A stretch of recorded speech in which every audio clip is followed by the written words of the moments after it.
Hey everybody, this month I'm going dry, but that doesn't mean I can't make creative cocktails, or mocktails in this case.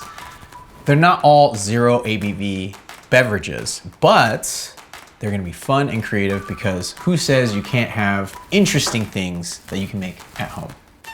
Today, episode 1, we're just gonna keep it easy. We're gonna make it a little easy. We're gonna do bitters, lemon, and soda water. But you gotta reverse that. So first thing we're gonna do is build a cup, soda water. You're gonna end up using a lot of soda water this month. I'm addicted to the bubbles. Half a lemon. Bitters are a bartender's spice.